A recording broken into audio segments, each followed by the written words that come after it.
Hello, hello, and welcome back to Jillie's Nails. Today, I'm doing my very next nails inspired by Manny, and today they're inspired by the musical Chicago. I don't know, I just had a hankering to do a musical and kind of searched around. There's a couple I'm still thinking about doing, but this one, as soon as I saw my inspiration photo, I was like, yes! Cannot post it because it said it could be a copyright violation, so you'll just have to take my word. I did the best I could and I love it. So I am going to go in with Study Break and then Coconut. If you haven't seen Chicago, or even if you have, there's a Cell Block Tango scene, and this is kind of a tribute to that, and you'll see as we get in why there's white and all that good stuff. I am still using my acrylic nails. I think they might make it through one more manicure and then they're going to have to go. I do not like it when the nail line gets funky. And quite frankly, I don't feel like filing and dealing with all that crap. So I'm going to probably take them off. We are going to go in with the second coat. This is a matte finish polish. And I don't know, you can just usually see it takes 2 coats. Let's just say that. It takes 2 coats. Not a bad thing. It just takes 2 coats. And then, as always, I try to top coat in between my color layer and any stamping that I'm going to do, especially if it's a design I've never tried before like this one. And I'm very glad I did because it came in handy, and I'll show you why when we get to it. Now, this manicure is not hard at all. However, it is tedious.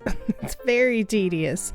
Trying to line up all those letters where you think they'll look okay when you put your fingers together without getting black polish all over your fingers, which I did several times.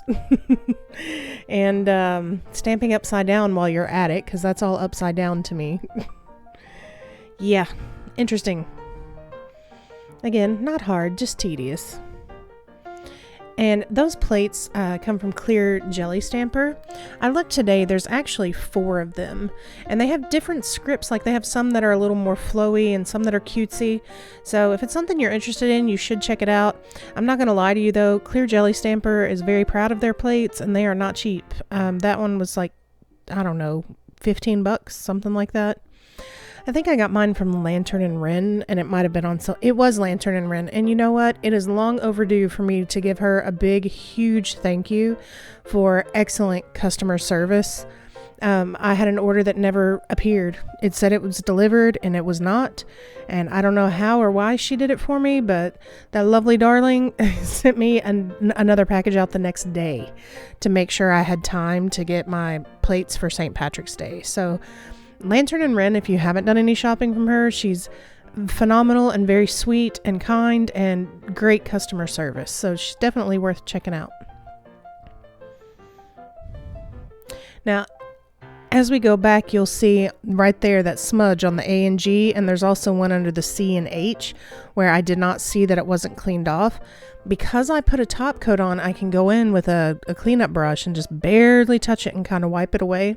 I did notice the up and down swipes did not work as well as side to side. So keep that in mind for the future. Sometimes left to right's easier. And now I'm just going to go in with a makeup sponge with polish from a manicure I did the other day. Still on my crystal. Lazy, who me no. I'll clean it off, I swear. But I'm just going to do a very, very thin kind of French tip on it because I want it to look like a floor and give it a little bit more depth. Now, if you have seen Chicago, and this is the part I started to talk about earlier, the scene called Cell Block Tango is a bunch of women singing about how they killed their men, and only one of them is innocent. So I'm stamping her in white. She was a ballerina in the movie. Based on a real-life immigrant from Italy, by the way. Very sad story. But I'm stamping her in white, and the other dancers I am going to stamp in black. I do have to go in through there, and I took some white or black polish again and went over the tip because her leg was white. And that was a fun little error. I had plenty of polish on there, it just did not want to scrape from that angle. So that is something to consider if you're having a hard time picking up an image, just scrape it from another direction, and most of the time it'll work. See, like that one just needed up and down.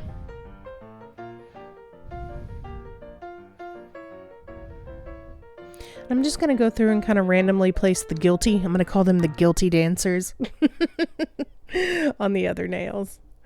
And again, none of this so far is hard. The lettering is a little tedious. Everything on this is pretty, like, until we get to this very last step, I would actually say beginner level, not hard. I don't even think it took me 45 minutes to do this, honestly. And that's what the part that's coming up that was tedious and really annoying and took a lot of time, but came out so awesome. Last dancer's going in place. Now, to be fair, in the real Chicago movie, they weren't like doing acrobatic dance, like big, huge dance moves, but these were the dancers I have, so these are the dancers I used. Tedious. These are called caviar beads. You can see how tiny the bottle is. And they are a real pain in the hiney to pick up and a real pain in the hiney to see when you're a little bit older. Now, I dumped out a ton of them. And the reason that I did that is they are hard to pick up. So if you just put down like 2 or 3, you're going to be chasing them everywhere. Excuse me, my voice is trying to go again. See, I can't even pick it up off the paper towel. One of them shot across the table and I caught that one. I was able to pick that one up. But I'm going to go through and put all these little tiny caviar beads on all the letters so it looks like lights on a marquee. And in the picture that I saw, there were intentionally lights that were out. So there are places where I'm going to go through and leave gaps so it looks like the lights aren't working there. And I am going to speed this up so you don't have to watch me do this for, I think it took 15 minutes just to do this part, because again, they are little teeny tiny beads, and some of them were sticking together like I'd tapped it a little bit in polish. I don't know, just it was a little bit of a hassle on some of these letters. Now on the ones where that happened, like the C, I ended up smudging it and still had one stuck in the wrong place that I didn't want it, so I will have to go back in and correct that with some black polish later. And one of the other little tricks I dropped a whole bunch of them on accident. So I'm trying to spread them out. And here's the thing. I sat there and I thought about it for about 5 seconds because I had a quick dry top coat on and went, I have a choice. I can just let them be there or I can try to pick them off because I'm not starting over. I left them there, and there are some that I left in place, but I went back and covered them up with black polish so you can't see them. So instead of trying to pick them out of the top coat, I just covered them up with black polish. And this is me going back in and fixing where I had made a mistake on some of it. So there it is. It's like the Chicago marquee sign with the little good dancers and the bad dancer, guilty and not guilty. I loved this. So much fun. I love this musical. I don't know if I've ever told y'all I was a music major. So this was awesome for me. I'm in love with it. So happy. I hope you enjoyed it too. Thanks for watching. Bye-bye.